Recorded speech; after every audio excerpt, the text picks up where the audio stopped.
Once upon a midnight dreary, while I pondered, weak and weary, over many a quaint and curious volume of forgotten lore, while I nodded, nearly napping, suddenly there came a tapping, as of someone gently rapping at my chamber door. "'Tis some visitor," I muttered, tapping at my chamber door. "Only this and nothing more."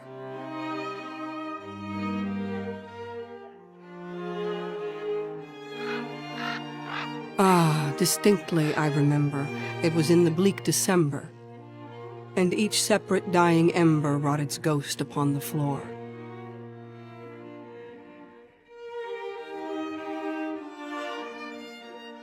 Eagerly I wished the morrow, vainly I had sought to borrow from my books surcease of sorrow, sorrow for the lost Lenore, for the rare and radiant maiden whom the angels name Lenore, nameless here for evermore.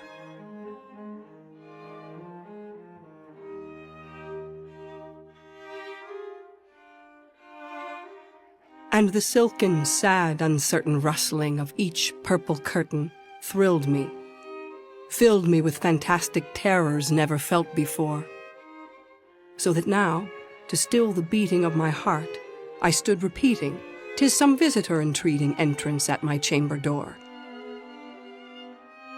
Some late visitor entreating entrance at my chamber door. This it is, and nothing more.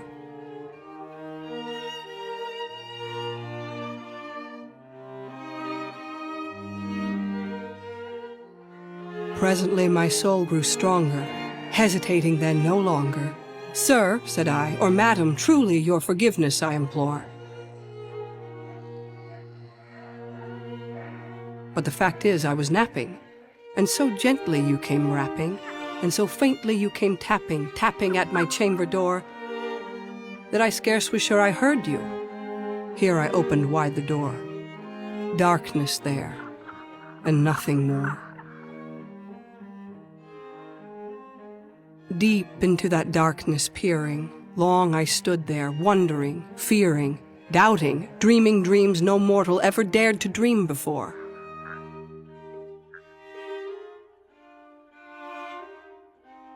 But the silence was unbroken, and the stillness gave no token. And the only word there spoken was the whispered word, "Lenore." This I whispered, and an echo murmured back the word, "Lenore." Merely this and nothing more.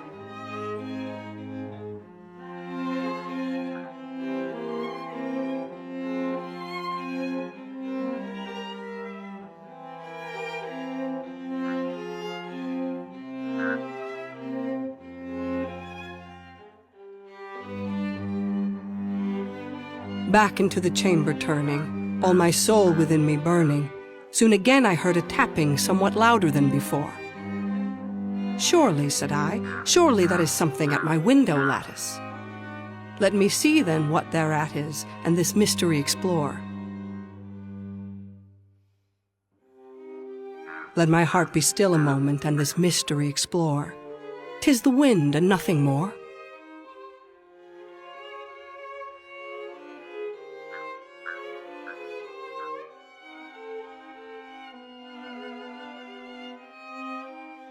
Open here I flung the shutter, when, with many a flirt and flutter, in there stepped a stately raven of the saintly days of yore.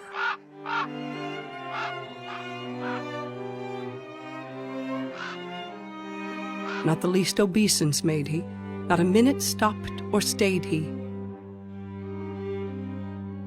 but, with mien of lord or lady, perched above my chamber door,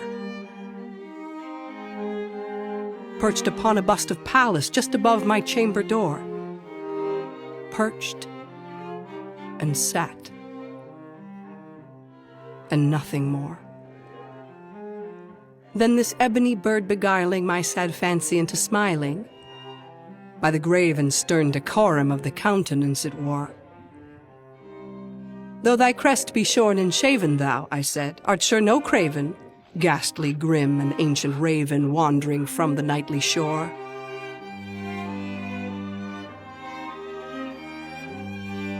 Tell me what thy lordly name is on the night's Plutonian shore.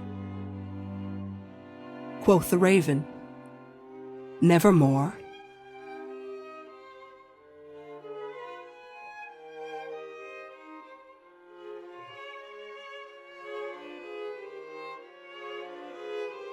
Much I marveled this ungainly fowl, to hear discourse so plainly, though its answer little meaning, little relevancy bore.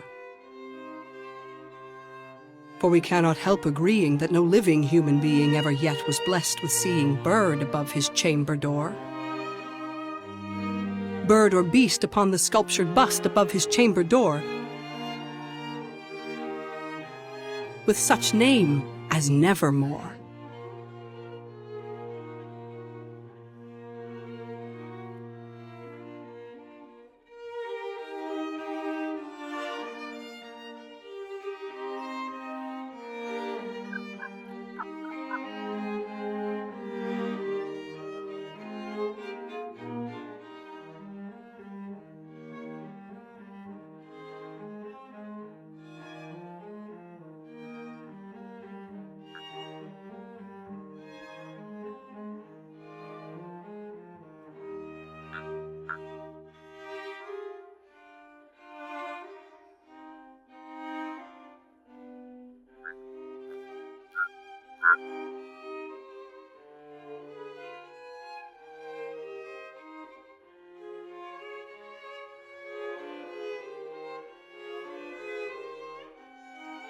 But the raven, sitting lonely on the placid bust, spoke only that one word, as if his soul in that one word he did outpour.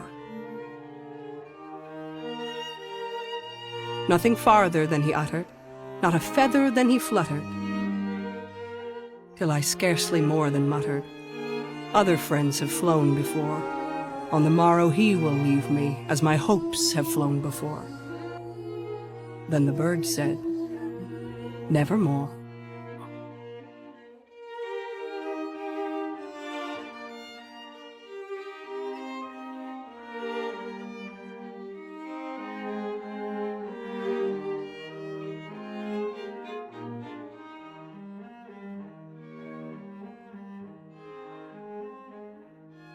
Startled at the stillness broken by reply so aptly spoken, Doubtless, said I, what it utters is its only stock and store, caught from some unhappy master, whom unmerciful disaster followed fast and followed faster, till his songs one burden bore,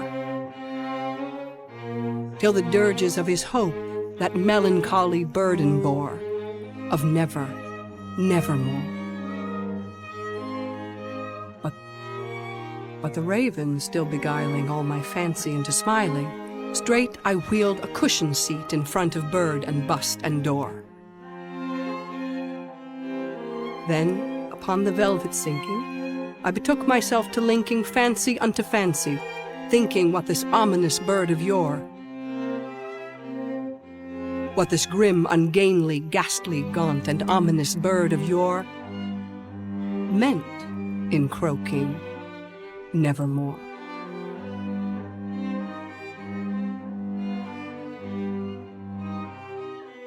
This I sat engaged in guessing, but no syllable expressing to the fowl, whose fiery eyes now burned into my bosom's core. This and more I sat divining, with my head at ease reclining on the cushion's velvet lining that the lamplight gloated o'er, but whose velvet violet lining with the lamplight gloating o'er she shall press, ah, nevermore.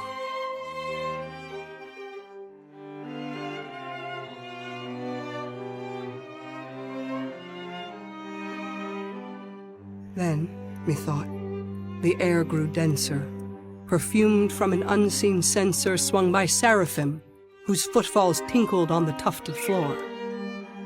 Wretch, I cried, Thy God hath lent thee, by these angels he hath sent thee respite, respite and nepenthe from thy memories of Lenore. Quaff, oh quaff this kind nepenthe, and forget this lost Lenore. Quoth the Raven, nevermore.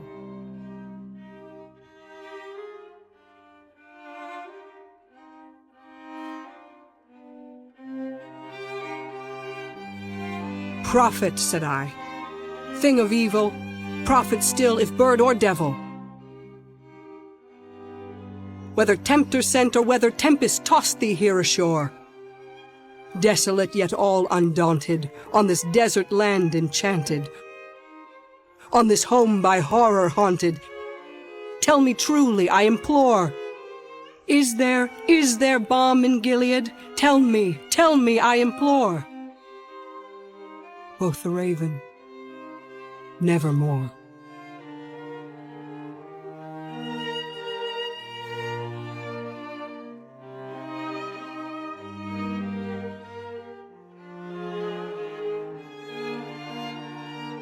Prophet, said I, thing of evil, prophet still if bird or devil, by that heaven that bends above us, by that God we both adore, tell this soul with sorrow laden if, within the distant Aidenn, it shall clasp a sainted maiden whom the angels name Lenore.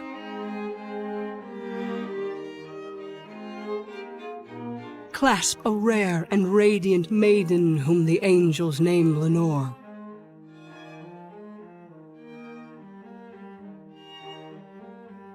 Quoth the Raven, nevermore.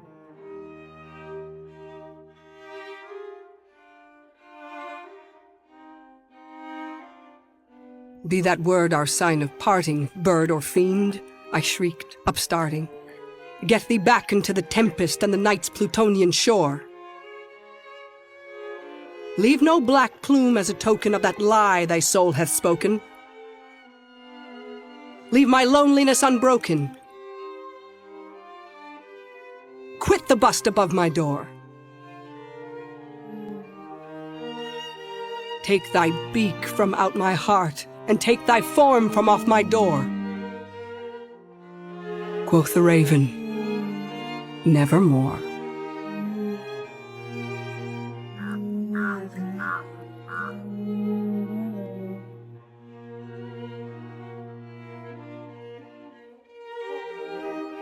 And the Raven, never flitting, still is sitting, still is sitting on the pallid bust of Pallas just above my chamber door.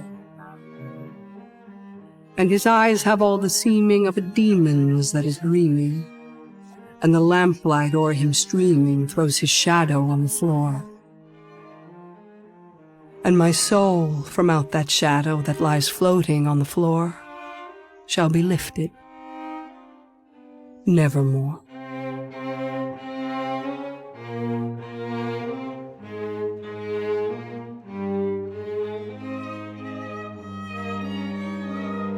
Nevermore.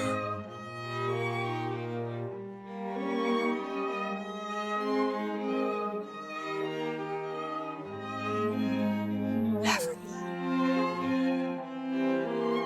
never, nevermore.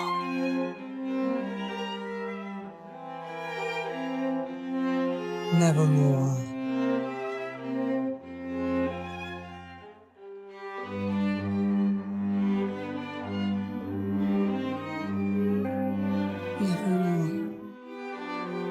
Nevermore.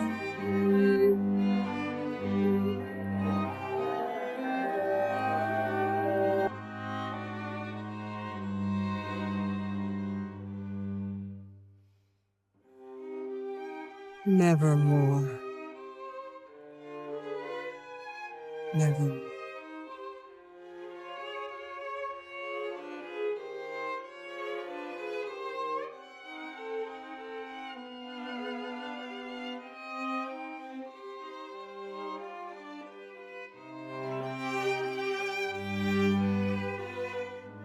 Nevermore.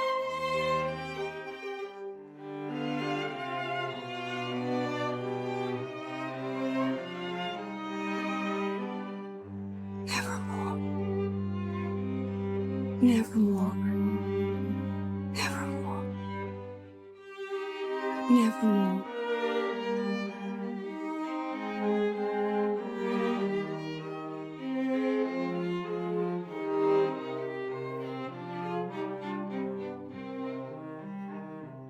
Nevermore.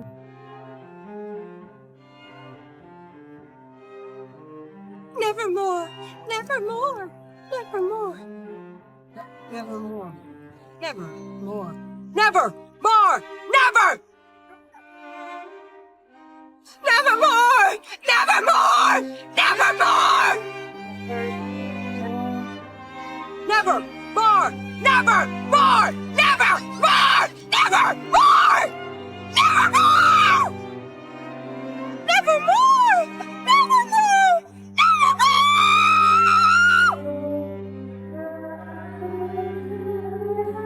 Nevermore! Nevermore! Nevermore!